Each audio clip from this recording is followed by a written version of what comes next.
సమస్యల్ని సృష్టించే విషయంలో చైనాకున్న ట్రాక్ రికార్డ్ గురించి ప్రత్యేకంగా చెప్పాల్సిన అవసరం అయితే లేదు.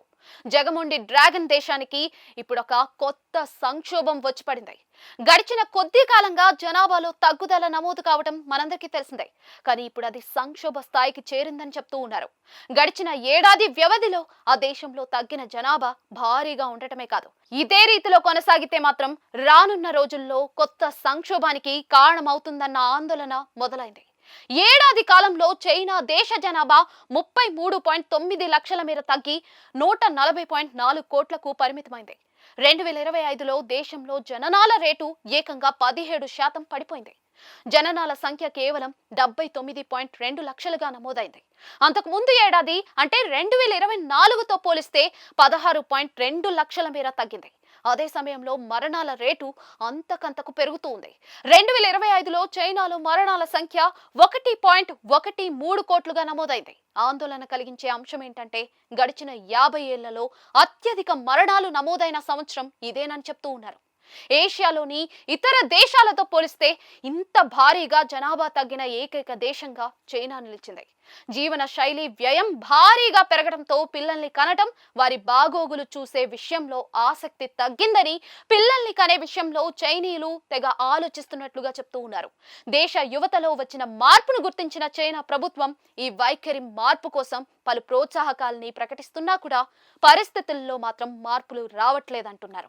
తాజాగా గుర్తించిన గణాంకాల నేపథ్యంలో ఇదే తీరులో రాబోయే సంవత్సరాల్లో ఇలాంటి పరిస్థితే నెలకొంటే 2100 నాటికి చైనా జనాభా 63.3 కోట్లకు పడిపోతుందని ఐక్యరాజ్య సమితి ఆర్థిక సామాజిక వ్యవహారాల విభాగం అంచనా వేసింది. దశాబ్దాల తరబడి ప్రపంచంలో అత్యధిక జనాభా ఉన్న దేశంగా కొనసాగటం మనందరికీ తెలిసిందే. అయితే ఈ రికార్డును 2023లో భారత్ బ్రేక్ చేయడం కూడా మనందరికీ తెలిసిందే. అప్పటి నుంచి చైనాలో జనాభా తగ్గుదల అంతకంతకు ఎక్కువ అవుతూనే ఉంది. పెరిగిన జీవన వ్యయం నేపథ్యంలో వీలైనంత వరకు సింగిల్ గా ఉండేందుకు చైనీయులు ఆసక్తిని చూపుతున్నట్లుగా చెప్తూ ఉన్నారు. ఈ కారణంగానే గడిచిన కొంతకాలంగా దేశంలో పెళ్లిళ్ల సంఖ్యలోనూ భారీ తగ్గుదల నమోదవుతూ ఉంది. 2024లో దేశవ్యాప్తంగా జరిగిన పెళ్లిళ్లు కేవలం 61 లక్షలు మాత్రమేనని, 2023తో పోలిస్తే ఏకంగా 20% పెళ్లిళ్ల సంఖ్య తగ్గినట్లుగా లెక్కలేస్తూ ఉన్నారు. గడిచిన 45 ఏళ్లలో అత్యల్ప పెళ్లిళ్లు ఇవేనని, గడిచిన 10 ఏళ్లలో ఇలాంటి పరిస్థితే ఉందంటున్నారు. కాస్తంత ఉపశమనం ఏంటంటే 2025లో మాత్రం పెళ్లిళ్ల సంఖ్య 8.5% పెరిగినట్లుగా చెప్తూ ఉన్నారు. ఇక్కడే మరో ఆసక్తికరమైన అంశాన్ని చైనీయులు చెప్తూ ఉన్నారు. 2025లో జనాభా భారీగా తగ్గడానికి మరో కీలక కారణం ఉందంటున్నారు. చైనీయుల క్యాలెండర్ ప్రకారం 2025ను వుడ్ స్నేక్ నామ సంవత్సరంగా వ్యవహరించారు.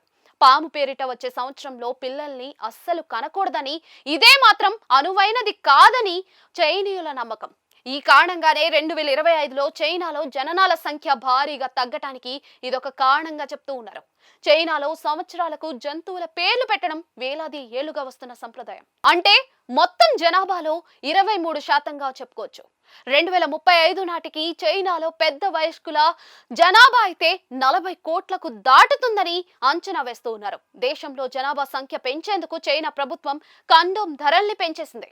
అలా చేస్తే వాటి వినియోగం తగ్గుతుందని ఆశించారు. కానీ ఈ నిర్ణయం ఆశించిన ఫలితాన్ని అయితే ఇవ్వలేదని చెప్తూ ఉన్నారు. చైనా జనాభా పెరగాలంటే ఆ దేశ మహిళల సగటు సంతాన సాఫల్య రేటు కనీసం 2.1 లేదంటే అంతకు మించి ఉండాలని అంచనా వేస్తూ ఉన్నారు. పిల్లల్ని అదే పనిగా కనే పరిస్థితి నుంచి ఆచితూచి మాత్రమే కనాలన్న ఆలోచన కలిగించిన ప్రభుత్వం పిల్లల విషయంలో ప్రజల మైండ్ సెట్ ఎలా మారుస్తుందన్నది ఇప్పుడు అసలు ప్రశ్న.